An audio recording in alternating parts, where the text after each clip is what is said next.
तो hello everyone. तो आज हम पढ़ेंगे एक बहुत ही मस्त दमदार स्टोरी समझेंगे। बेसिकली आप सब लोगों को पता है कि न्यूटन कौन है, और न्यूटन जी ने बहुत कुछ फाइंड किया हमारे एजुकेशन सेक्टर में, मैथ्स में, फिजिक्स में, मोशन। और बट मैं आज आपको एक ऐसी स्टोरी बताऊंगा कि आप सुन के हैरान रह जाएंगे कि हाँ भाई, उस टाइम पे भी ऐसी लड़ाइयाँ होती थी जैसे आज लोग लड़ते हैं। तो चलो शुरू करते हैं। ध्यान से देखिए। ये बेसिकली आइडिया है एक लिमिट के पीछे की लड़ाई का। अब लिमिट क्या है, तुम लोगों ने याद होगा, हमने 11th और 12th में एक चीज पढ़ी थी जिसे हम कहते थे डिफरेंशिएशन, इंटीग्रेशन, लिमिट, कॉन्टिन्यूटी। तो बेसिकली उस टाइम पे इनको लेके कंट्रोवर्सी चल रही थी। अब तुम लोग बोलोगे कि उस टाइम पे भी कंट्रोवर्सी? बिल्कुल।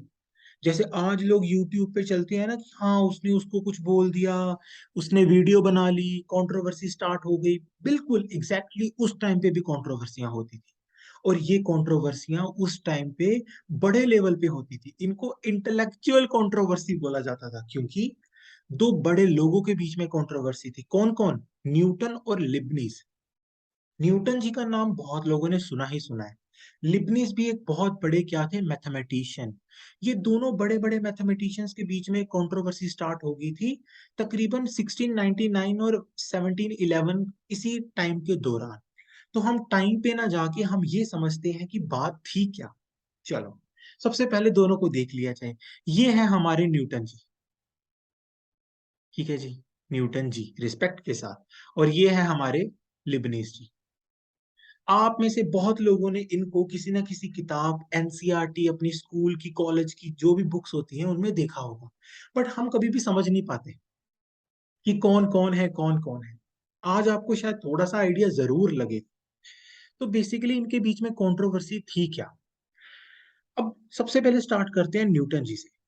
तो क्या हुआ, न्यूटन जी ने एक टाइम में अपने आप को ना एक आइडिया उनको आया कि जो लिमिट, ये इंटीग्रेशन, ये डिफरेंशिएशन का जो कॉन्सेप्ट है ये है क्या। इनको एक आइडिया है। इन्होंने क्या किया, उस आइडिया के बेसिस पे एक पेपर लिखा। पेपर लिखा, एक लिखा पेपर, फिर एक और पेपर लिखा, तीन पेपर लिखे। पर इन्होंने एक गलती की, इन्होंने इस पेपर को पब्लिश नहीं किया। पब्लिश नहीं किए का मतलब है कि इन्होंने ऑफिशियली जाके ये नहीं बताया सबको कि हाँ भी मैंने ये कॉन्सेप्ट फाइंड कर लिया है, मुझे पता चल चुका है कि इन चीजों को कैसे सोचा जा सकता है, लिमिट, कॉन्टिन्यूटी, डिफरेंशिएबिलिटी, जो हम सब लोगों ने पढ़ा हुआ। तो क्या हुआ, इन्होंने पब्लिश नहीं किया, बट इनको आइडिया मिल चुका था और इन्होंने अपने पेपर्स पे लिख भी दिया था। क्या हुआ, इसी बीच में लिबनीज ने, जो हमारे लिबनीज जी मैथमेटिशियन है, उन्होंने पब्लिश कर दिया एक पेपर। पेपर पब्लिश कर दिया जिसमें यही सारा कॉन्सेप्ट था। उन्होंने पेपर पब्लिश कर दिया कि हाँ भी लिमिट, इंटीग्रेशन, डिफरेंशिएशन, इनको कैसे सोचा जा सकता है। तो यहां पर एक लड़ाई मच गई। न्यूटन जी ने लिबनीज के ऊपर केस कर दिया। केस कर दिया। और केस में ये बोला कि हाँ भी लिबनीज ने मेरा आइडिया चुराया है, मैंने सबसे पहले फाइंड किया। तो अब इन दोनों, ये दोनों बहुत बड़े बड़े लोग थे। अब ये दोनों एक दूसरे के ऊपर ब्लेम कर रहे हैं, तो इनको देखने के लिए एक काउंसिल बनाई, ताकि वो काउंसिल ये देख सके कि अब किसकी बात सच है, क्योंकि किसने पहले फाइंड किया ये बहुत बड़ी बात है। तो लोग लिबनिस पे भरोसा कर रहे थे, क्योंकि जिसने पहले पब्लिश किया ऑफिशियली, लोग तो उसी पे बिलीव करेंगे। तो न्यूटन के जो सपोर्टर थे, देखो हर एक मैथमेटिशियन के सपोर्टर भी थे।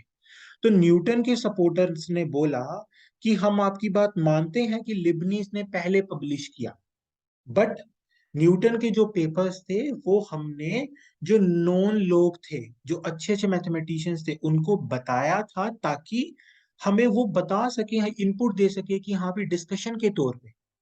तो उन्होंने लिबनीज पे बोला कि लिबनीज ने जो इन सब का आइडिया लिया है कि कैसे लिखना है, वो मेरे न्यूटन के पेपर से लिया है। तो क्या किया गया, फिर इस काउंसिल ने ना दोनों के पेपर्स को एनालाइज किया, दोनों के पेपर्स को। तो पता चला कि लिबनिज और न्यूटन दोनों का जो तरीका है लिमिट और कॉन्टिन्यूटी को डिफाइन करने का वो डिफरेंट है, बिल्कुल डिफरेंट। तो अब यहां पर काउंसिल कंफ्यूज हो गया। काउंसिल ने बोला कि अब हम क्या करें। तो उन्होंने कहा कि अगर लिबनीज ने भी सच्ची में ये कॉन्सेप्ट या ये बिल्ड किया है तो लिबनीज को इस कॉन्सेप्ट का इन डिटेल पता होगी, और अगर न्यूटन ने किया है तो न्यूटन को पता होगी। तो 10 सवाल लिबनीज पूछेगा, 10 सवाल न्यूटन पूछेगा उससे, अपने अपने डिफिकल्टी लेवल पर। दोनों ने एक दूसरे को 10-10 सवाल भेजे लेटर में लिख के। ठीक है, ऐसा नहीं होता था कि सामने सामने पूछे, और दोनों ने एक दूसरे के सवालों का जवाब दे दिया। तो यहाँ पर देखो, न्यूटन और लिबनिस दोनों में से कोई भी नहीं चाहता था कि वो मेरा क्रेडिट ले जाए। आगे आने वाले टाइम पे आज हमारी किताबों में लिखा जाता है कि न्यूटन ने फाइंड की थी कैलकुलस को। क्यों लिखा जाता है? क्योंकि जब ये सारी चीजों का डिसीजन हो गया तो उनको यही नहीं समझ आया फिर कि अब किसने किया किसने नहीं किया। तो बाद में जाके न्यूटन के बहुत पुराने पेपर्स में भी उसने लिमिट का इन सब का कॉन्सेप्ट यूज किया हुआ था। लिबनिस के पेपर पब्लिश करने की डेट से काफी टाइम पहले भी न्यूटन के जो पेपर्स थे उनमें इन सारी चीजों का आइडिया यूज था। तो फिर काउंसिल ने न्यूटन को क्रेडिट दिया कि हाँ भी तुमने फाइंड किया है, क्योंकि न्यूटन के पुराने पेपर्स में उनको मिल गया आइडिया कि लिमिट कॉन्टिन्यूटी डिफरेंशियबिलिटी का यूज हुआ है। तो इस पूरी फाइट में अगर हमें देखा जाए तो न्यूटन था जो जीता, क्योंकि आज हमारी किताबों में लिखा जाता है कि हाँ भी कैलकुलस किसने फाइंड किया, इसाक न्यूटन। बट अगर कोई ध्यान से देखे तो जो dy/dx का साइन है, इंटीग्रेशन का साइन है, ये सारे साइन लिबनिस की उसमें से आए हैं। बट लिबनिस को इतना अप्रिसिएशन नहीं मिला इस सारी कंट्रोवर्सी के बाद, क्योंकि इस कंट्रोवर्सी का जो मेन जिसे कहते हैं ना कि भारीपन किसे फील मिला, वो मिला न्यूटन को। न्यूटन वाज द वन जिसे इससे जीत हासिल हुई। ठीक है। तो आई होप आपको ये चीज सुनने में अच्छी लगी हो, क्योंकि हम चीजों को पढ़ते तो हैं बट हमें उनके पीछे का ये नहीं पता होता कि जब ये चीजों को ढूंढा गया था तब माहौल क्या था। ठीक है। Thank you so much for watching. If you like, please subscribe this channel. Thank you so much.